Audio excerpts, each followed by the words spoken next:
క్రీస్తునందు ప్రేమైనటువంటి దేవుని వర్లరా, దేవుడు మనల్ని తన రెక్కల చాటున భద్రపరిచి ఈ దినము ప్రభు యొక్క సన్నిధిలో మనం గడపటానికి దేవుడు మనకిచ్చినటువంటి గొప్ప భాగ్యం అండి. పోయిన ఆదివారం నుండి ఈ యొక్క ఆదివారం వరకు ఏ అపాయము లేకుండా ఈరోజు మనం కాపాడబడి మంచి ఆరోగ్యముతో ప్రభు సన్నిధిలోనికి వచ్చామంటే దేవునికి మనం ఏం చేయాలంటే కృతజ్ఞతలు చెల్లించాలి. పోయిన ఆదివారం నుండి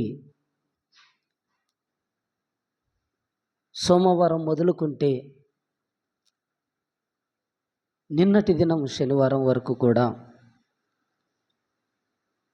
మన చెవులతో మనం ఎన్నో అపాయకరమైనటువంటి సంఘటనలు మనం విని ఉన్నాం. ప్రమాదాల బారిన పడి మరణించినటువంటి వారి గురించి మనం విన్నామో వినలేదా చెప్పండి. పోయిన సోమవారం నుండి ఈ యొక్క ఆదివారం దాకా ఎందరో చనిపోయారు. బంధువులలో కానీ బయట వారిలో కానీ రోజుకొక వార్త వినాల్సిన పరిస్థితి. కానీ అన్నిటికీ మనము అటెండ్ కాలేకపోయాం.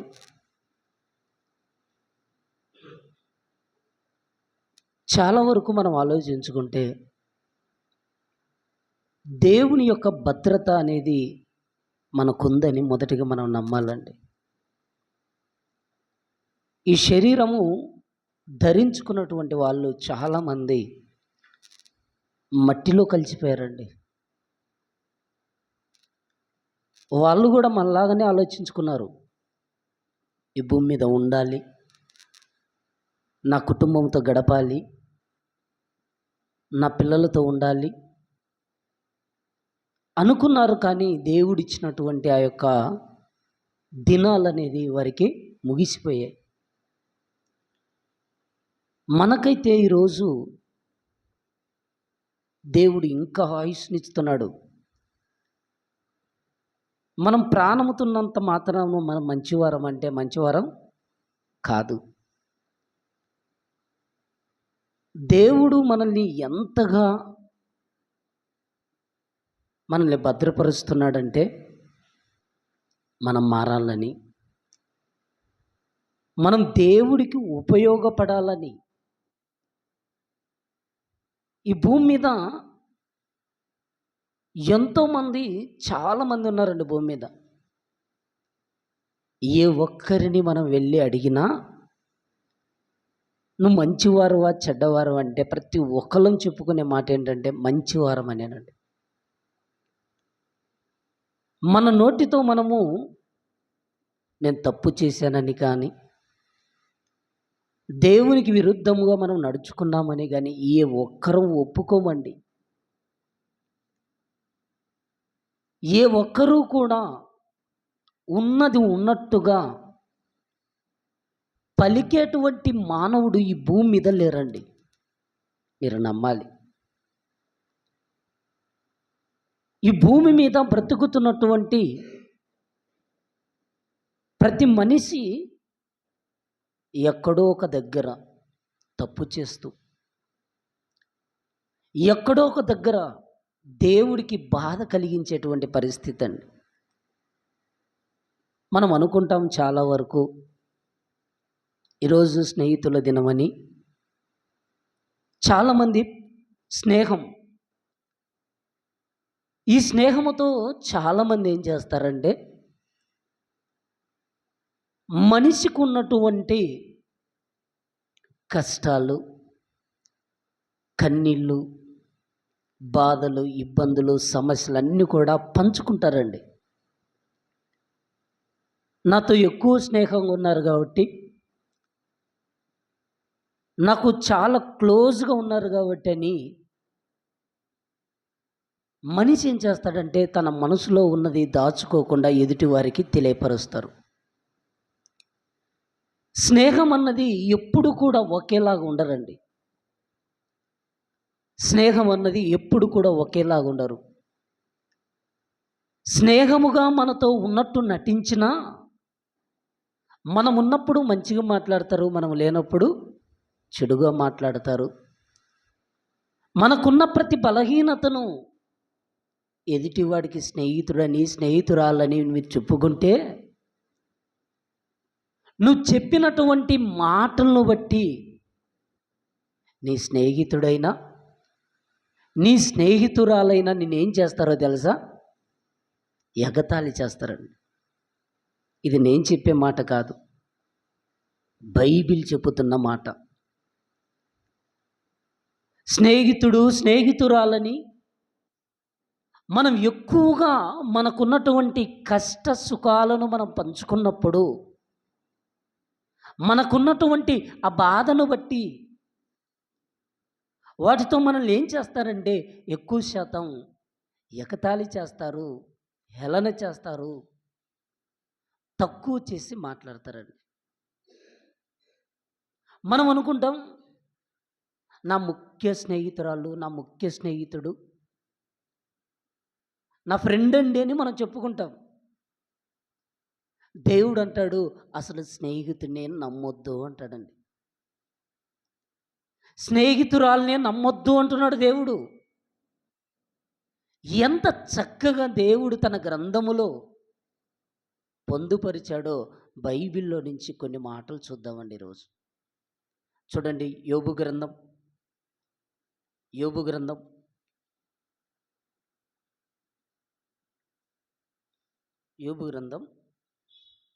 7వ అధ్యాయం. యోబు గ్రంథం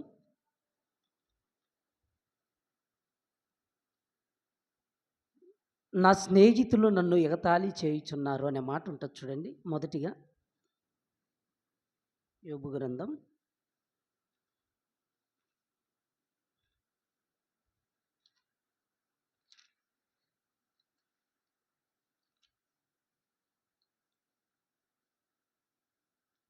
సరే మా మాట కాదు. మొదటిగా ఎన్నో వచనం అమ్మా? యోబు గ్రంథమేనమ్మా.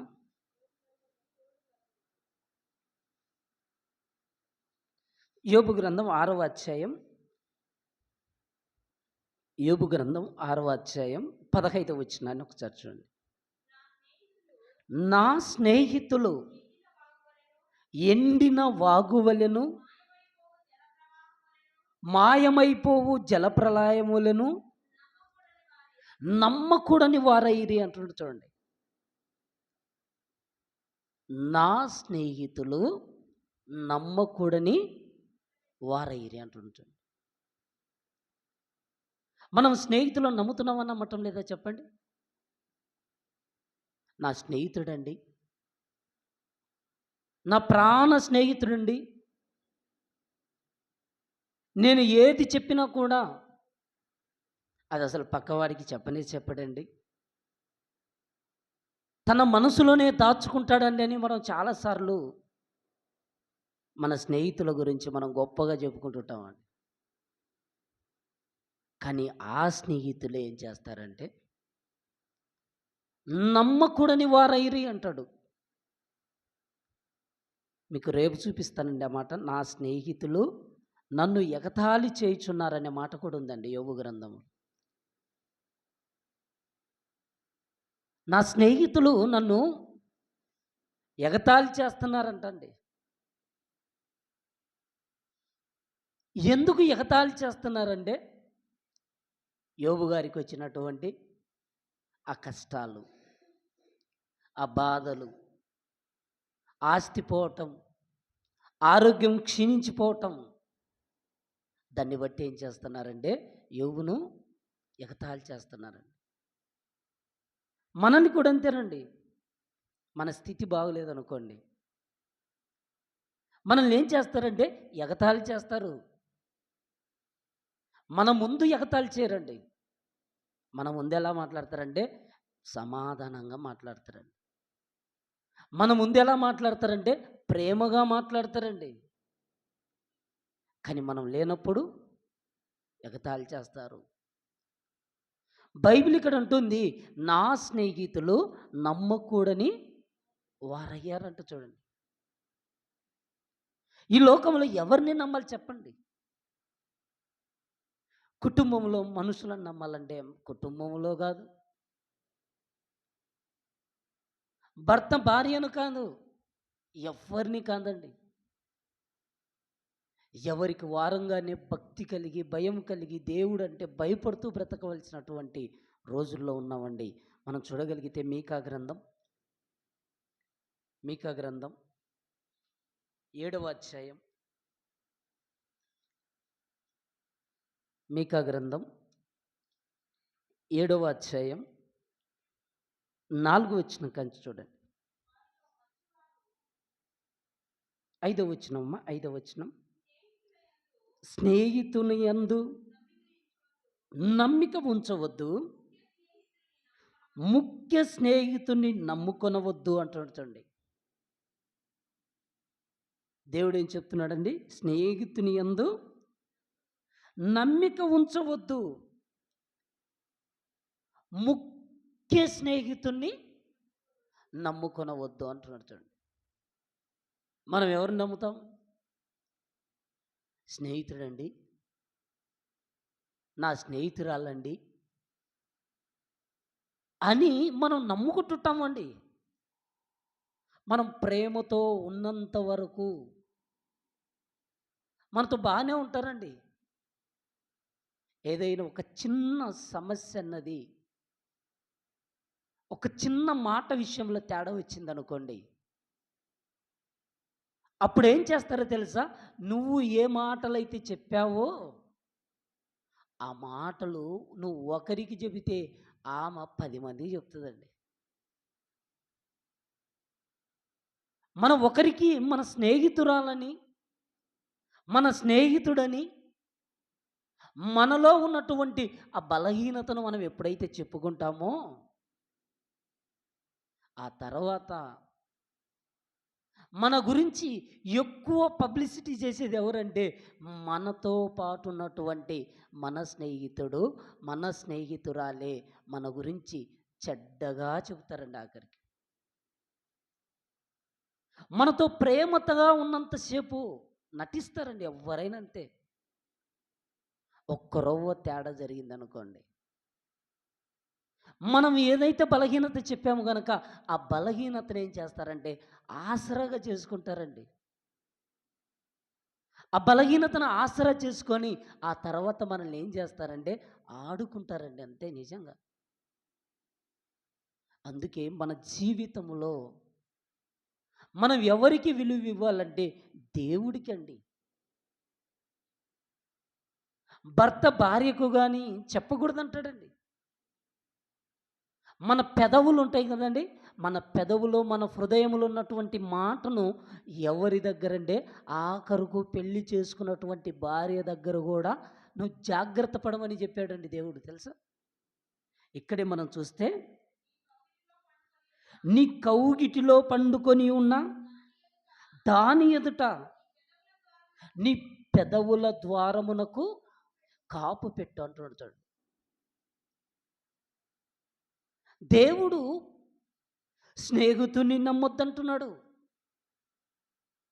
ఆఖరికి నీ భార్యతో కూడా నువ్వు జాగ్రత్తగా మాట్లాడాలి.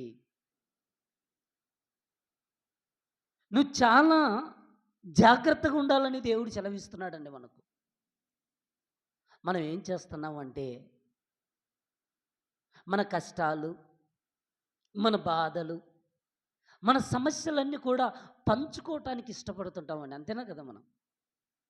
మన కష్టాలు, మన బాధలు, మన కన్నీళ్ళు మనం పంచుకోవటాన్ని బట్టి ఎదుటివారికి ఎలా అనిపిస్తుందంటే అవి హేళనగా కనబడతాయి. ఎగతాళి ఎగతాళిగా కనబడుతుంటాయి అవి. వాళ్ళు క్షేమంగా ఉండటాన్ని బట్టి, మనం క్షేమంగా లేకపోవటాన్ని బట్టి కొన్నిసార్లు ఏమంటారంటే, "నీకెందుకు ఆ స్థితి పుట్టిందంటే, ఇదిగో నీ బ్రతుకు బాగులేదనేటువంటి" మాట కూడా నిందనేది మన మీద వేస్తుంటారండి. అందుకే దేవుడంటాడు, "మనుషులను నమ్ముకొనుట కంటే యెహోవాను నమ్ముకొనుట మేలన్నాడండి."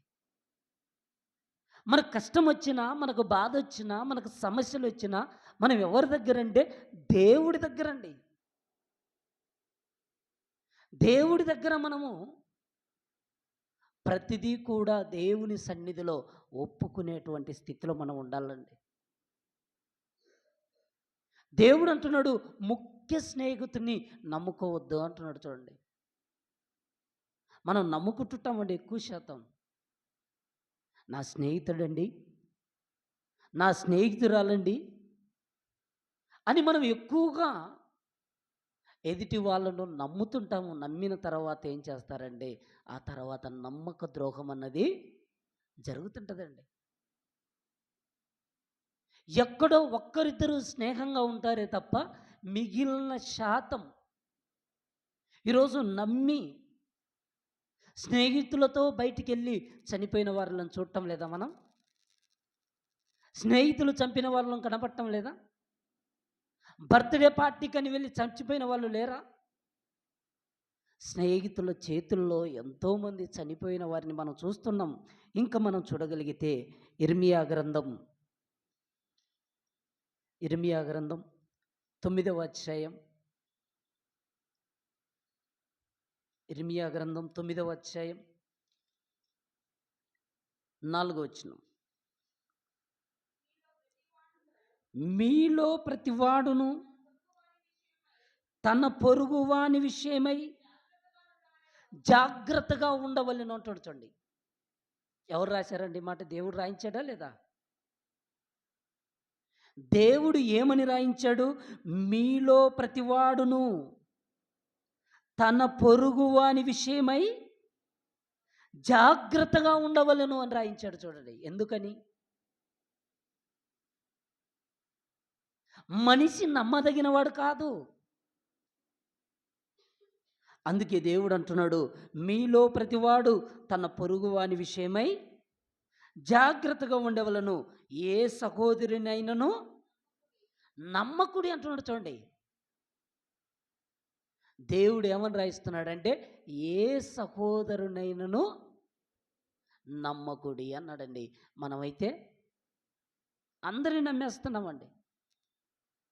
ఇంటి దగ్గర ఎవరన్నా పరిచయం అయితే వాళ్ళని నమ్ముతుంటాం. స్కూల్ దగ్గర ఎవరైనా పరిచయం అయితే వాళ్ళని నమ్ముతాం మనం. అంతేనా కదా? ఎక్కడ పరిచయమైనటువంటి వాళ్ళు ఈళ్ళు నా ప్రాణం అండి అనుకునేటువంటి స్థితి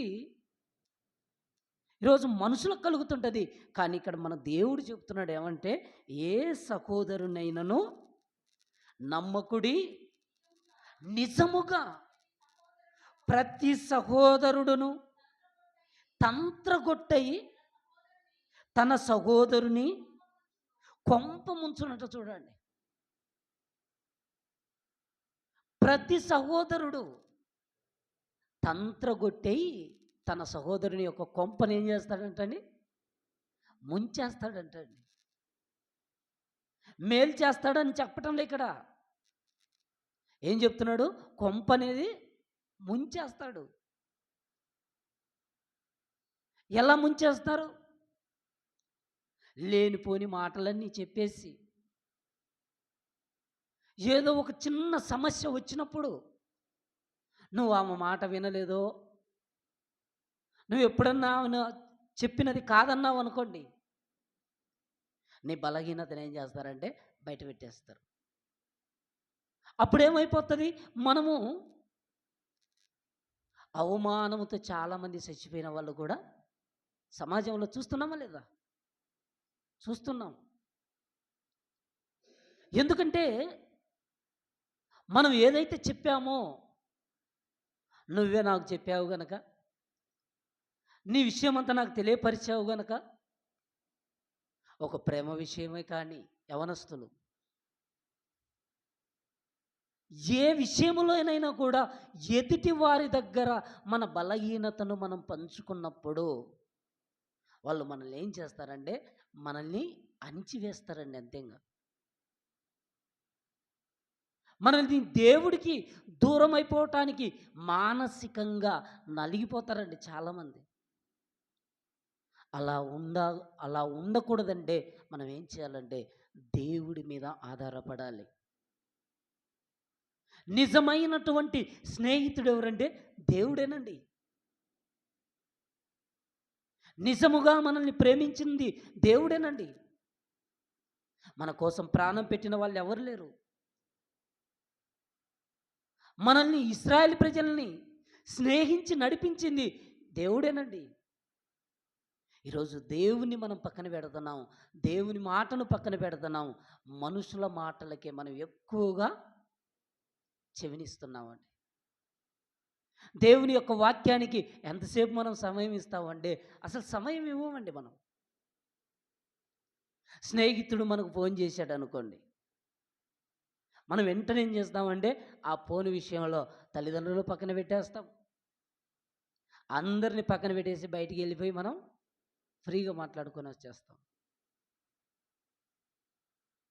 దేవుని యొక్క మాటలు మనల్ని ఎంత జాగ్రత్తగా నడుచుకోవటానికి వాక్యం సెలవిస్తుంది.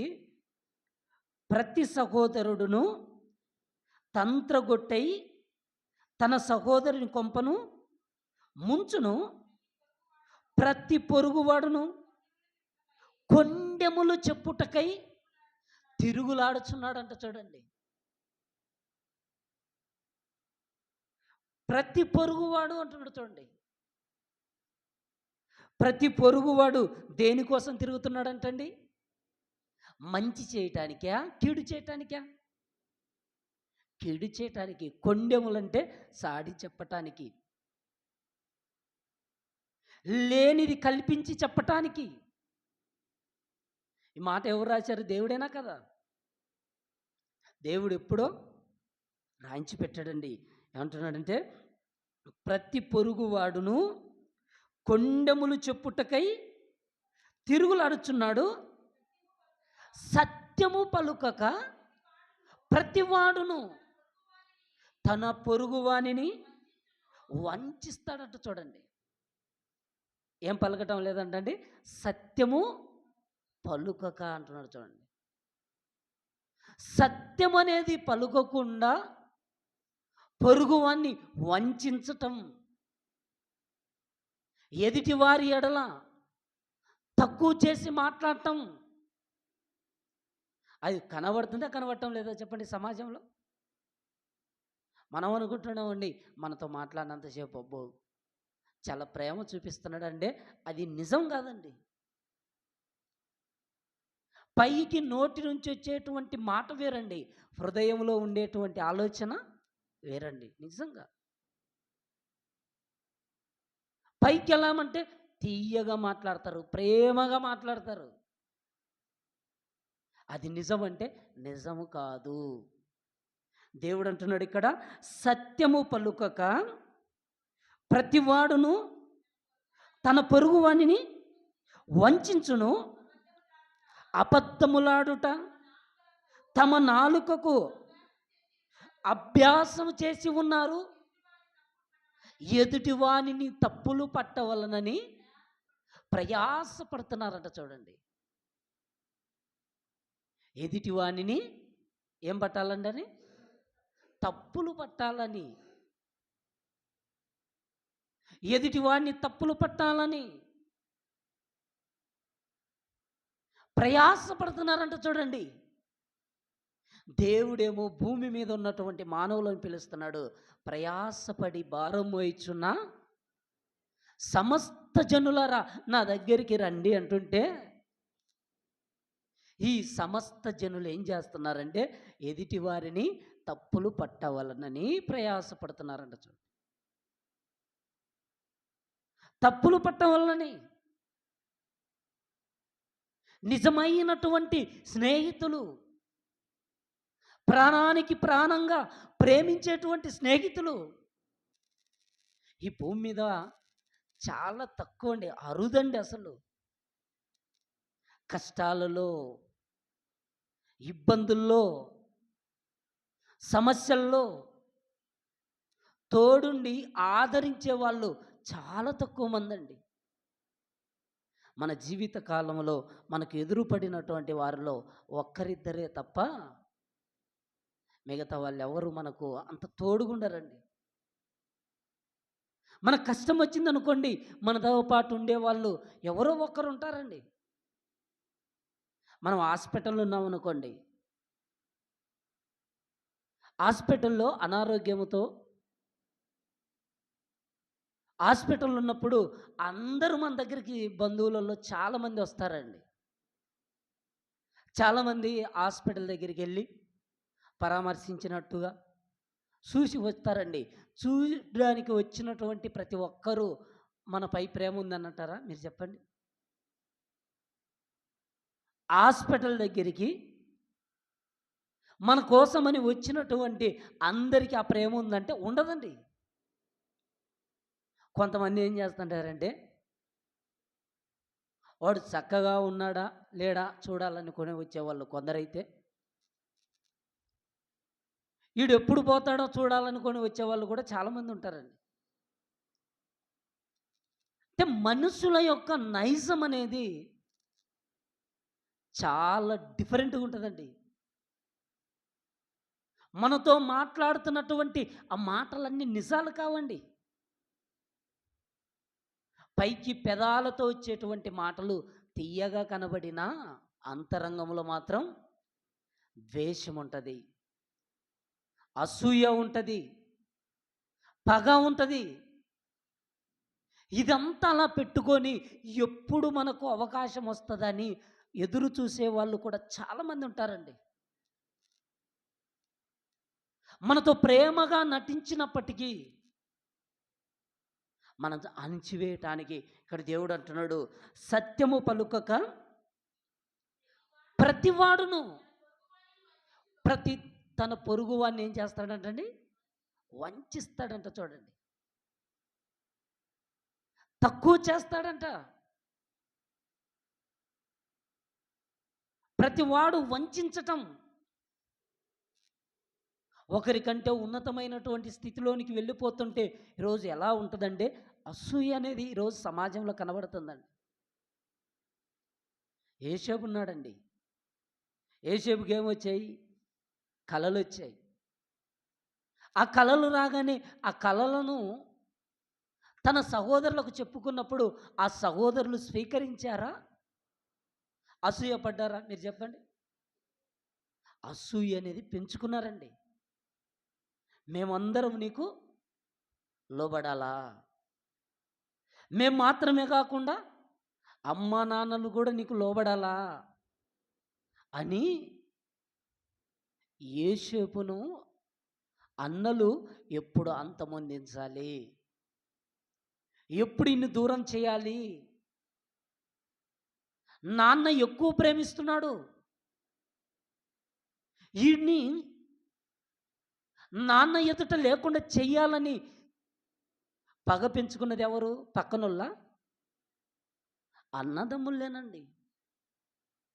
అన్నదమ్ముళ్ళు ఏం చేశారంటే, యోసేపును గుంటలో పడివేసి ఇష్మాయేలులకు అమ్మేశారండి. ఎందుకు అమ్మేశారు? ఈడిక్కడుంటే ఈయన మాటలే నెగ్గాలి. వీడ మనకన్నా ఉన్నతంగా ఉంటానంటున్నాడు. మనం సాష్టాంగపడాలంట. ఈయనకి ఎలా మనం సాష్టాంగపడాలని ఇష్మాయేలును గుంటలో పడేసి, గుంటలో నుంచి యోసేపును గుంటలో పడేసి, గుంటలో నుంచి బయటికి తీసేసి ఇష్మాయేలుకు అమ్మేసి,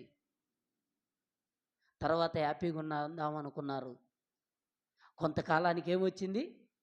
కరువొచ్చింది. ఆ కరువొచ్చినప్పుడు మరలా ఎక్కడికెళ్ళారు ఈళ్ళు? మరలా యోసేపు దగ్గరికి వెళ్ళిపోయారండి. అంటే అక్కడికెళ్ళిపోయినా అన్నలు పగ పెంచుకున్నా యోసేపు మాత్రం ఆ పగ పెంచుకోలేదండి. ఇందు నిమిత్తమేమో దేవుడు నన్ను ఇక్కడికి ముందుకు రప్పించింది. ఇప్పుడు నేనేం చేస్తానంటే మిమ్మును మీ పిల్లల్ని నేను పోషిస్తానని దేవుని తరపున అభయం ఇస్తున్నాడండి. ఎంత ప్రేమ ఒకసారి ఆలోచించండి. ఆ ప్రేమ అన్నది ఈరోజు సహోదరుల మధ్య కనిపించట్లేదు. అక్కా చెల్లెళ్ళ మధ్య కనిపించట్లేదు. అన్నదమ్ముల మధ్య కనిపించట్లేదు. స్నేహితులు అనేది పక్కన పెడితే అక్కా చెల్లెళ్ళ మధ్య ఈరోజు ప్రేమ లేదు. అన్నదమ్ముల మధ్య ఒకే తల్లి గర్భము నుంచి వచ్చినటువంటి అన్నదమ్ముల మధ్య ఉందంటే ప్రేమ లేదండి. ప్రేమలు ఈరోజు ఏమైపోతున్నాయంటే కరువైపోతున్నాయండి. యాకోబు, ఏశావు ఇద్దరు ఒకే తల్లి గర్భం నుంచి కదండి వచ్చింది. జ్యేష్ఠత్వపు హక్కు కోసం చిక్కుడుగాయల కూరను ఆశపడి యాకోబుకు ఏశావు అమ్మేసాడండి. జ్యేష్ఠత్వపు హక్కును దేనికోసం అమ్మాడు? చిక్కుడుగాయల ఎర్రని ఆ కూర కోసం అమ్మేసాడండి. అమ్మేసిన తర్వాత ఆకలి తీరిన తర్వాత ఏమనుకుంటున్నాడంటే మళ్ళీ నేను పెద్దవాడిగా ఉండాలనుకుంటాడండి. దానికోసం ఏమైపోయాడంటే ఇంక ఏడ్చాడంటండి. ముందు ఉన్నప్పుడు ఏడ్చేది లేదు కానీ దాన్ని కాపాడుకోవాలండి. చూడండి ఒకసారి ఎబ్రీలకు రాసిన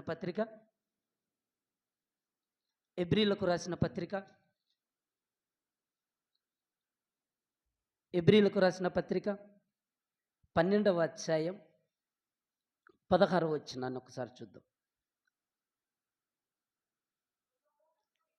ఒక్క పూట కూటి కొరకు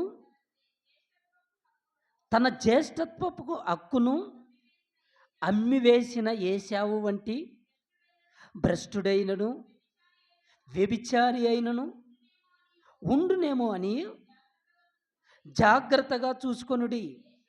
ఏశావు ఆ తరువాత ఆశీర్వాదము పొందగోరి కన్నీళ్లు విడుచుచు దానికోసము శ్రద్ధతో వెతికినను మారు మనసు పొంద అవకాశము దొరకక విసర్జింపబడినని మీరు ఎరుగుదురు అంటాడు. చూడండి,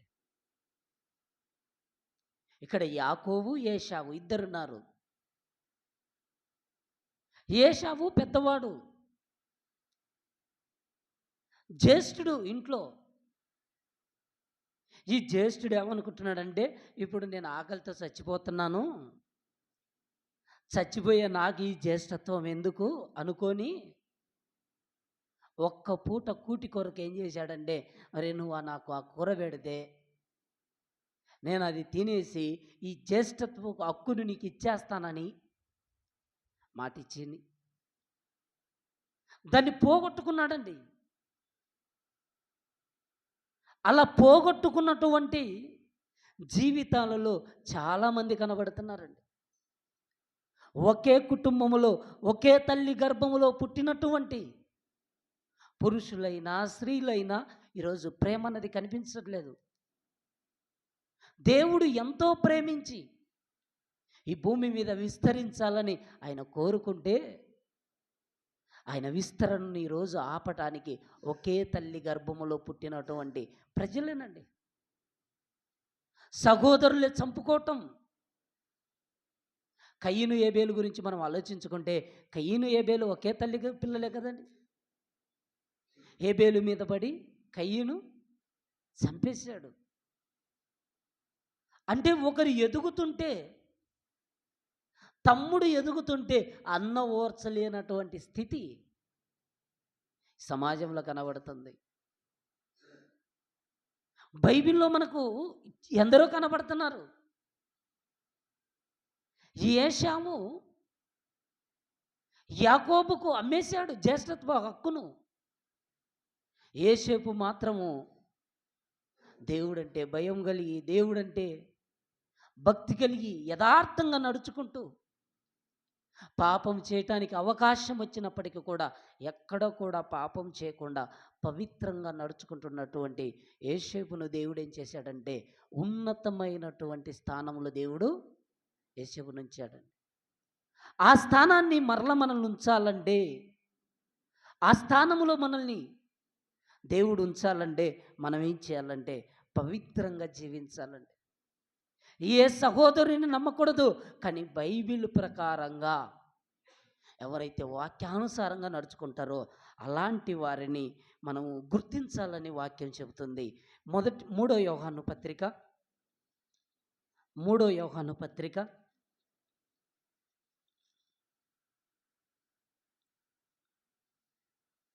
మూడో యోహాను పత్రిక 14 వచనాన్ని ఒకసారి చూడండి. మూడో యోహాను పత్రిక 14 వచనం. శీఘ్రముగా నిన్ను చూడ నిరీక్షించుచున్నాను, అప్పుడు ముఖాముఖిగా మాట్లాడుకొనేదము, నీకు సమాధానము కలుగునుగాక. మన స్నేహితులు నీకు వందనములు చెప్పుచున్నారు అంటాడు. చూడండి, ఇక్కడ చూడండి ఎంత చక్కగా రాయబడిందో. మన స్నేహితులు అన్నాడు చూడండి. మన స్నేహితులు నీకు వందనములు చెప్పుచున్నారు అంటుండు చూడండి. నిజంగా స్నేహితులు కష్టాలలో, సమస్యల్లో ఉన్నప్పుడు ఆదుకునేటువంటి ఒక స్నేహితులు అనేది చాలా అవసరం అండి నిజంగా. అలాంటి స్నేహితులు భూమి మీద ఉన్నారంటే చాలా తక్కువ మంది అండి. మనకు ఒక 10 మంది స్నేహితులు ఉన్నారనుకోండి, అందులో నమ్మకమైన వాడు ఒకడేనండి. మిగతా 9 మంది నమ్మకమైన వాళ్ళు కాదండి. దావీదు ఉన్నాడండి. దావీదుకు ఒక స్నేహితుడున్నాడు. ఆ స్నేహితుడు ఎవడంటే యోనాతాన్ అండి. యోనాతాను ఎంతగా ప్రేమించాడంటే దావీదును మనం మాటలతో చెప్పలేమండి. యోనాతాను యొక్క తండ్రి సౌలు రాజు దావీదును తరుముతూ చంపాలనుకున్నటువంటి స్థితిలో కూడా తన స్నేహితుడైనటువంటి దావీదుకు తెలియపరిచి, ఇదిగో మా నాన్న ఇలా ఆలోచన కలిగి ఉన్నాడు, తప్పించుకోవటానికి ఒక మార్గాన్ని చూపించాడండి. అలా చెప్పుకోవచ్చు మనం. అంటే యోనాతాను, దావీదు ఇద్దరు కూడా ప్రాణ స్నేహితులని చెప్పుకోవచ్చండి. ప్రాణానికి ప్రాణం పెట్టేవాళ్ళండి. ప్రాణానికి ప్రాణం అంతగా ప్రేమించాడండి. అలాంటి ప్రాణ స్నేహితులు ఒకరికి ఒకరు తోడుగా ఉన్నప్పుడు సౌలు రాజు, యోనాతాను యుద్ధానికి వెళ్ళినప్పుడు చచ్చిపోతారండి. అలా చనిపోయిన తర్వాత దావీదు రాజు అక్కడికి వెళ్తాడండి. అక్కడ దావీదు రాజు యోనాతానును జ్ఞాపకం చేసుకొని ఎలా కన్నీళ్లు పెట్టుకున్నాడంటే, నువ్వు చూపించినటువంటి ప్రేమ స్త్రీలు చూపించినటువంటి ప్రేమ కంటే అధికమైనదని తన మనసులో మాట బయటికి పెడుతుంటాడండి. చూడండి, రెండో సమూయేలు గ్రంథం, రెండో సమూయేలు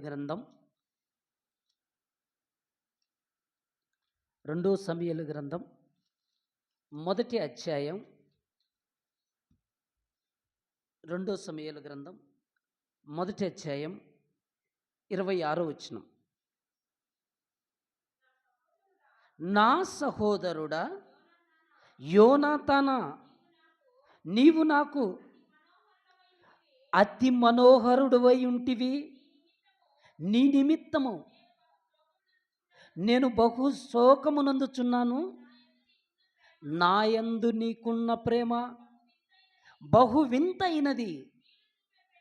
స్త్రీలు చూపే ప్రేమ కంటేను అది అధికమైనది అని జ్ఞాపకం చేసుకుంటున్నాడు. చూడండి,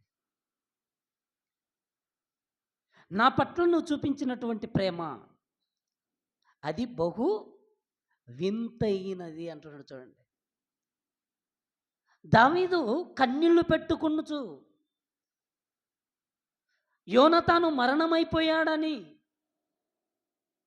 తెలుసుకున్న తర్వాత దుఃఖపడుతూ అంటున్నాడు, నా యందు నీకున్న ప్రేమ బహు వింతైనది.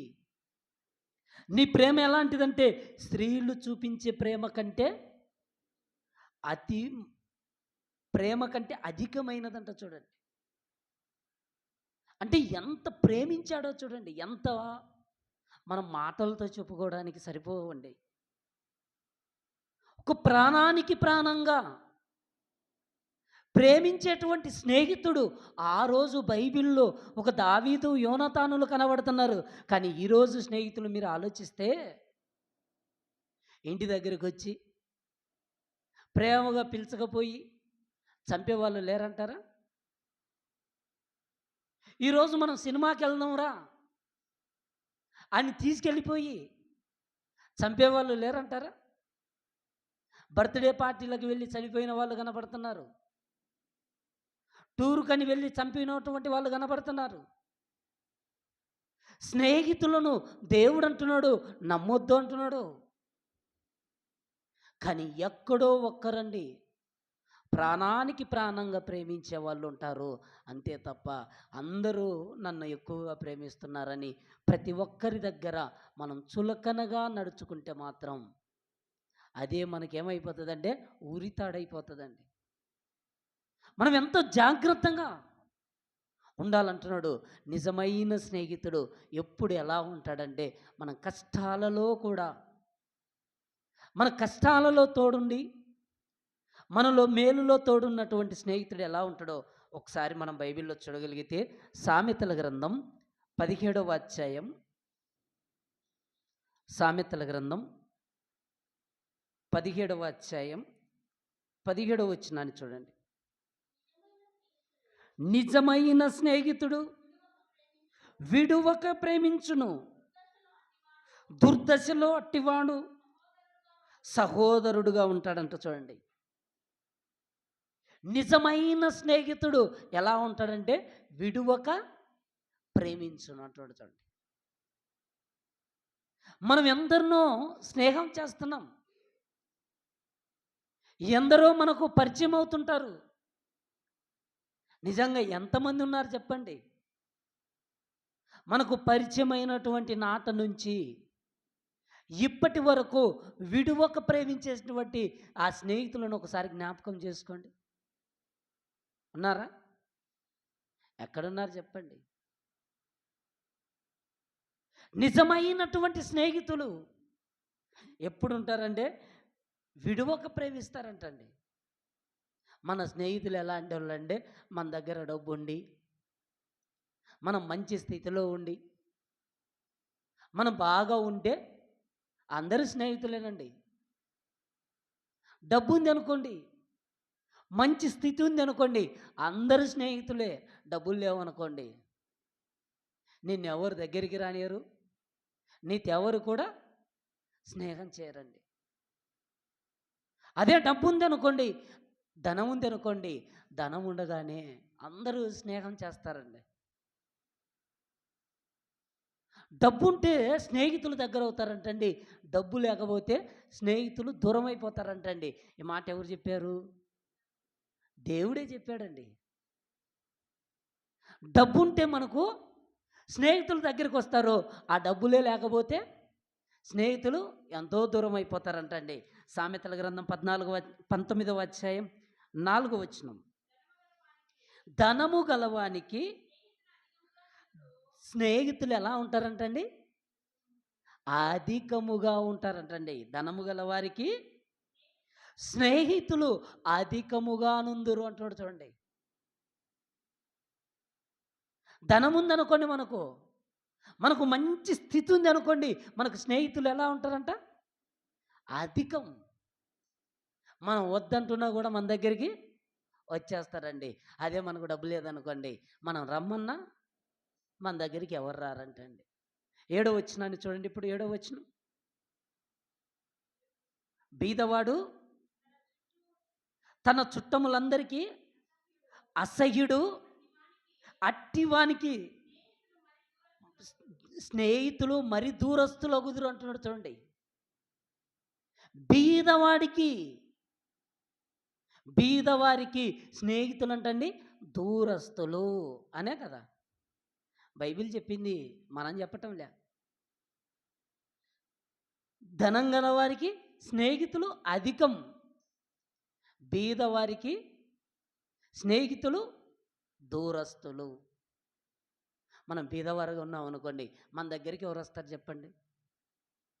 మనల్ని ఎవ్వరు పట్టించుకోరండి, మనతో ఎవ్వరు స్నేహం చేయరండి.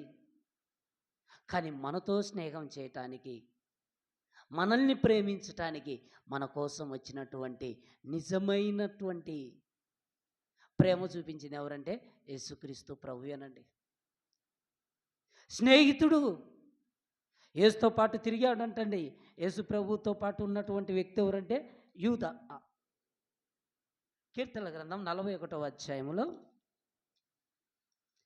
కీర్తనల గ్రంథం 41వ అధ్యాయం 9వ వచనం. కీర్తనల గ్రంథం, నేను నమ్ముకొని నా విహితుడు నా ఇంట భోజనము చేసినవాడు నన్ను తన్నుటకై తన మెడిమినెత్తాడంట చూడండి. ఇంట్లో భోజనం చేసినటువంటి ఎవరు? యేసుతో పాటు ఎవరు చేశారండి భోజనం? యూదానా కదా, ఇస్కరియోతు యూదా అప్పగించాడండి. యేసుక్రీస్తు ప్రభువారు అంటారు, అట్టి మనుషుడు పుట్టకుంటేనే మేలన్నాడండి. ఈరోజు భూమి మీదకి మనం పుట్టుకొచ్చాము. పుట్టుకొచ్చినటువంటి మనము ఎలా ఉండాలంటే చాలా జాగ్రత్తగా నడుచుకోవాలి. ఎంతో జాగ్రత్తగా మనం నడుచుకోవాలి. నిజమైన స్నేహితుడు విడువక ప్రేమిస్తాడండి. మన కష్టం వచ్చినా, మనకు బాధ వచ్చినా, మనము అపాయకరమైనటువంటి పరిస్థితిలో ఉన్నా మన దగ్గరికి వచ్చి మనల్ని ఆదరించేవాడే నిజమైనటువంటి స్నేహితుడు. ఈరోజు చూడండి, డబ్బు ఉంటే ఒకలాగా, డబ్బు లేకపోతే మరోలాగా సమాజం కనబడుతుందండి. ధనం గలవానికి స్నేహితులు అధికంగా ఉంటున్నారు,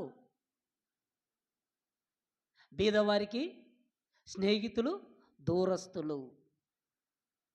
మన దగ్గరికి ఎంతమంది వస్తున్నారు చెప్పండి? మన దగ్గర డబ్బు లేదనుకోండి, మనల్ని ఎవరు పట్టించుకుంటారండి? అదే మన దగ్గర మంచిగా డబ్బు ఉండి, మనం ఒక మంచి స్థితిలో మనం ఉన్నాం అనుకోండి, మనల్ని ఏం చేస్తారంటే జ్ఞాపకం చేసుకుంటారండి. పలానన్న పర్వాలేదండి, పలానక్క పర్వాలేదండి అని మనల్ని ఎప్పుడు జ్ఞాపకం చేసుకుంటారంటే మన వెనక ధనం ఉండాలి, లేకపోతే మన వెనక బలం ఉండాలి. బలము, ధనము దీన్ని బట్టి ఈరోజు అనుకుంటున్నారే కానీ దేవుని బట్టి ఎవరండి ఈరోజు లేరండి. అందుకే ఇక్కడ దేవుడు చెప్తున్నాడు, మనం ఎవరిని ప్రేమించాలంటే ఇదిగో ముఖ్య స్నేహితుని కూడా నమ్ముకోవద్దు. ఇక్కడి నుంచి అయినా కూడా మనం ఏం చేయాలంటే జాగ్రత్త పడాలండి. మనం ఏదైనా కూడా మన మనసులో ఉన్నది మనం ఎదుటి వారితో పంచుకున్నప్పుడు వాళ్ళు మనల్ని ఏం చేస్తారంటే మరలా మనం చెప్పిన దాన్ని కొండెముగా మార్చి ఇతరులకు ప్రకటించి మనసులో ఎదుట నీ గురించి గొప్పగా ఏం చెప్పరండి. మన దగ్గర మాత్రం మనతో ఏం మాట్లాడతారంటే గొప్పవాడుగా, గొప్పదానిగానే మనతో మాట్లాడతారు. అవునా కదా? మనం పక్కకి వెళ్ళిపోయిన తర్వాత మన గురించి చెడ్డగా మనం చదువుకున్నాం కదా, ఇర్మియా గ్రంథం 9వ అధ్యాయం 4-5 వచనాల్లో చదువుకున్నాం కదా. అక్కడ చూడండి, మరలా ఆ మాటలు చూద్దాం. ఇర్మియా గ్రంథం 9వ అధ్యాయం 4-5 వచనాలు. మీలో ప్రతివాడును తన పొరుగు వాని విషయమై జాగ్రత్తగా ఉండవాలని అంటుండటండి. మనం జాగ్రత్త కలిగి ఉండాలి. ఇప్పుడు కొన్ని మాటలు బైబిల్లో చూసాం కదండి. మనం నిజమైనటువంటి స్నేహితుడు ఎవరంటే కష్టాలలో, దుర్దశలో, మనం హీన దశలో ఉన్నప్పుడు మనల్ని ఆదరించి, మనకు సహాయం చేసినటువంటి వ్యక్తేనండి మనకు నిజమైనటువంటి స్నేహితుడు. మన కష్టాలలో ఉన్నప్పుడు మనల్ని ఆదరించినటువంటి వ్యక్తి నిజమైన స్నేహితుడు. అట్టి స్నేహితుల్ని మనం ఏం చేయాలంటే జ్ఞాపకం పెట్టుకోవాలంట. కానీ ఎక్కువ మంది ఏమంటున్నారంటే, మీలో ప్రతివాడు తన పొరుగువాని విషయమై జాగ్రత్తగా ఉండవలెను. ఏ సహోదరుని కూడా నమ్మకండి. మనం ఇప్పుడు విన్నాం కదండి, చాలా మాటలు బైబిల్లో చూసాం. ఈ మాటలను బట్టి మనతో తిరుగుతున్నటువంటి వారు, మనకు పరిచయమై నువ్వు నా స్నేహితురాలివి, నా స్నేహితురాలివి అని ఎవరు స్నేహితుడు అని ఎవరైతే మనతో చెప్తున్నారో, వీటిని బట్టి మనం ఆలోచించుకోవాలి.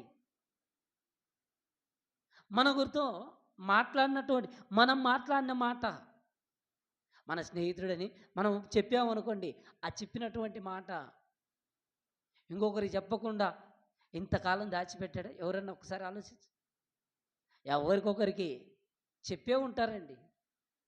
మనం అయితే చెప్తామండి, ఇదిగో నీకే చెప్తున్నాను, ఇంకెవరికి చెప్పాకన్నాను అనుకోండి, ఆమె కూడా ఇంకొకరికి చెప్తాడు, నీకే చెప్తున్నాను ఇంకెవరికి చెప్పాకమని. అలా మొత్తం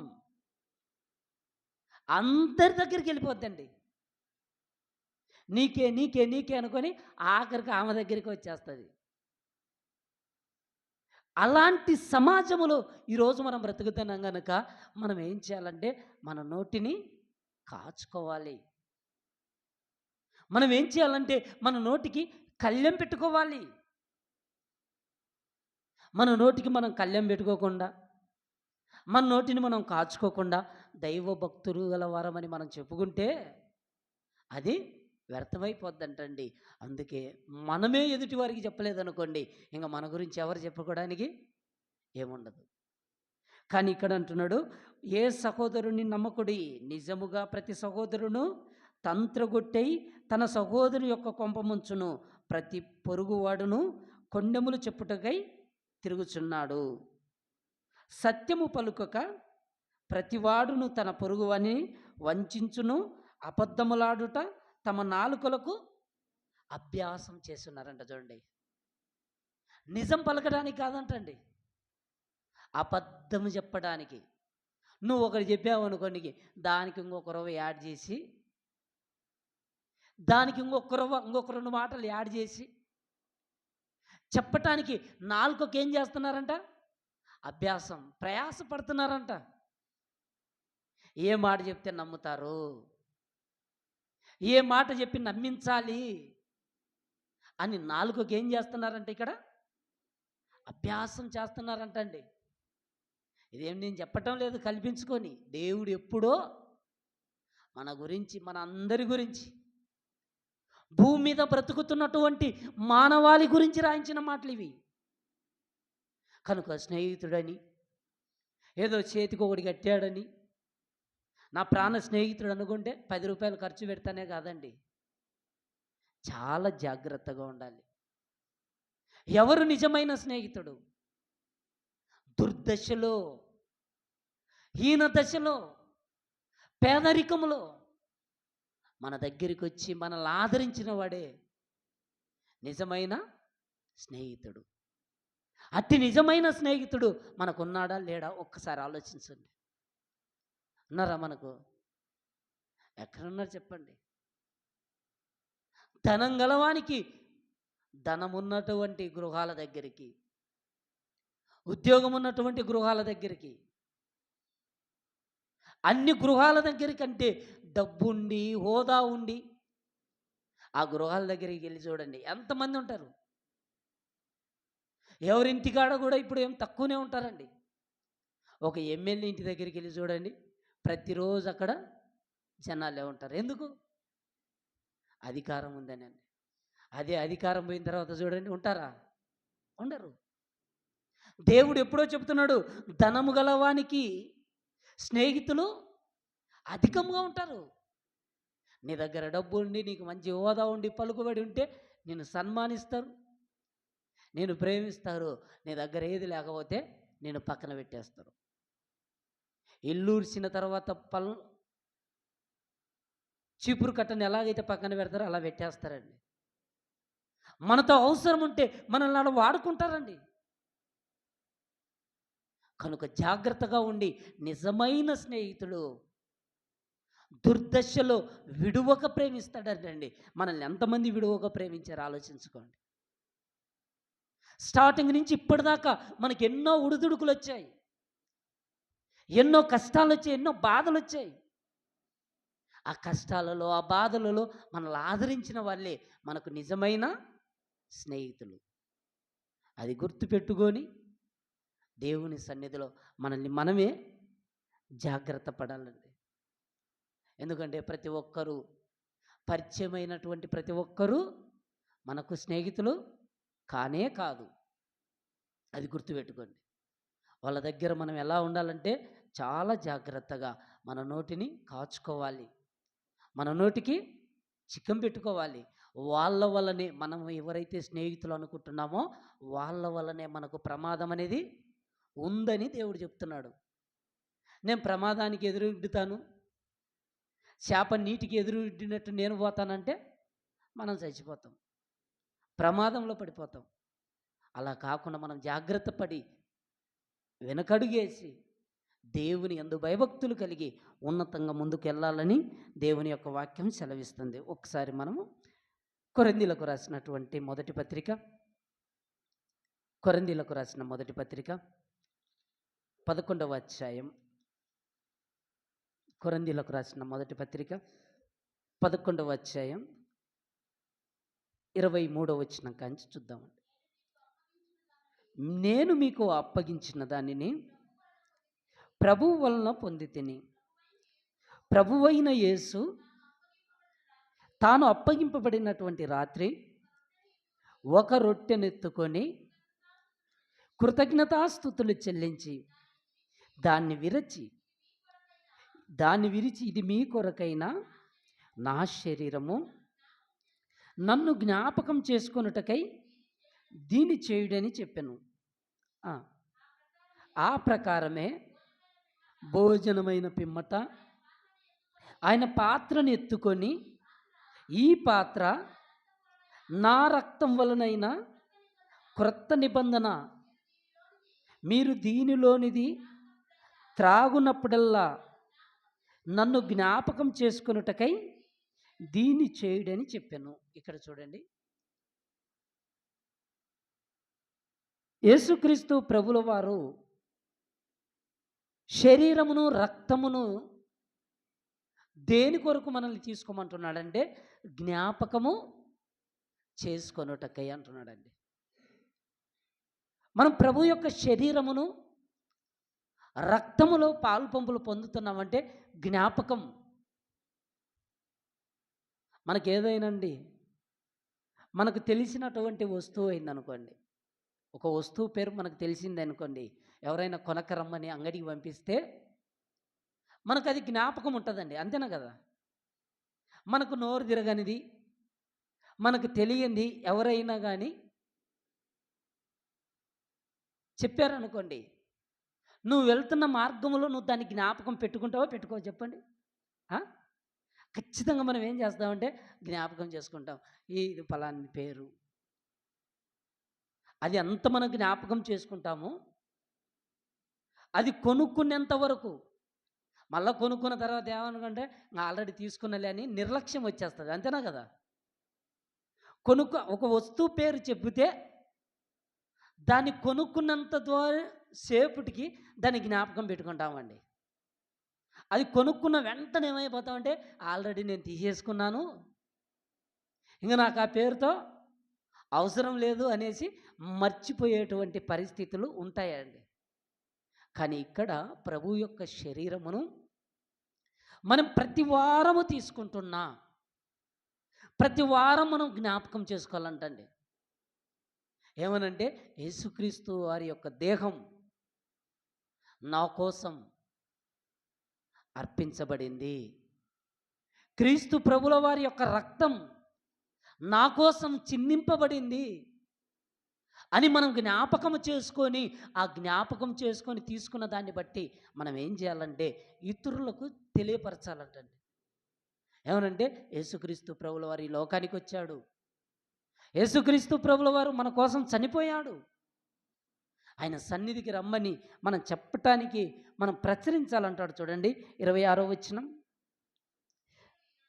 మీరు ఈ రొట్టెను తిని ఈ పాత్రలోనిది తాగునప్పుడల్లా ప్రభు వచ్చు వరకు ఆయన మరణమును ప్రచురించుదురు అంటుండ. చూడండి, ఆయన శరీరము తిని ఆయన రక్తము త్రాగితే మనం ఏం చేయాలంటే క్రీస్తును గురించి ప్రకటించాలంటండి.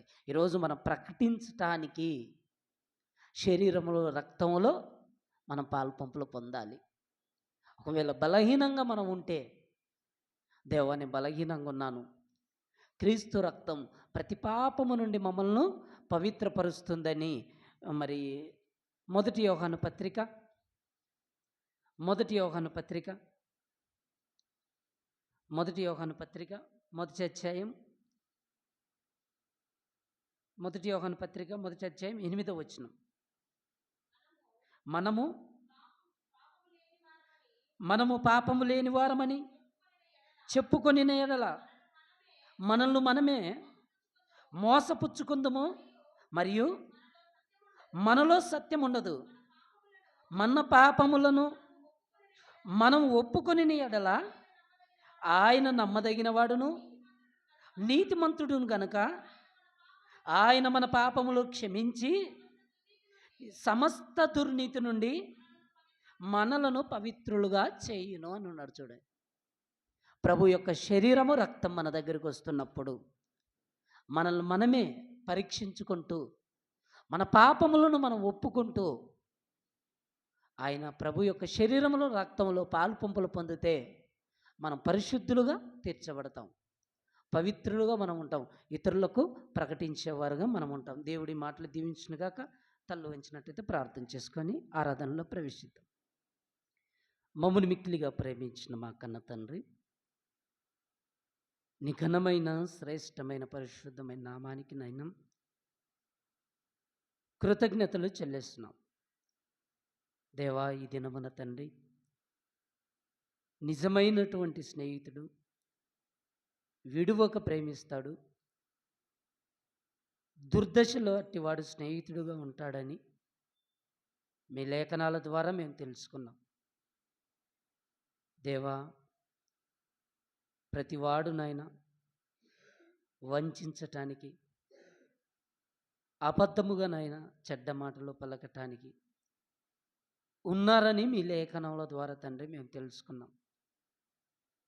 నిజమైనటువంటి స్నేహితుడుగా, నిజమైనటువంటి నాయన నీ వాక్యమును తండ్రి మేము తెలుసుకొని చక్కటి సన్మార్గములో ఇదిగోనైనా ఇశ్రాయేలు ప్రజలను అరణ్య మార్గములనైనా స్నేహించినవాడు, అబ్రహాముతోనైనా స్నేహించినవాడు, ఇదిగోనైనా నీకు ఇష్టమైనటువంటి పిల్లలుగా జీవిస్తే ప్రతి ఒక్కరికి తోడుగా ఉండి ఆదరించి బలపరిచేటువంటి గొప్ప దేవుడు అని మేము తెలుసుకొని ఉన్నాం. దేవా, మా జీవిత కాలంలో మీ వాక్యానికి నాయన విలువిచ్చి నీ సన్నిధిలోనైనా భయముతో, భక్తితో, వినయముతోనైనా మా నోటిని నాయన కాచుకుంటూ నీ ఎడల భయభక్తులు కలిగి జీవించే భాగ్యాన్ని మా అందరికీ ప్రసాదించమని క్రీస్తు నామములో ప్రార్థించి వేడుకొనుచున్నాము తండ్రి. ఆమేన్.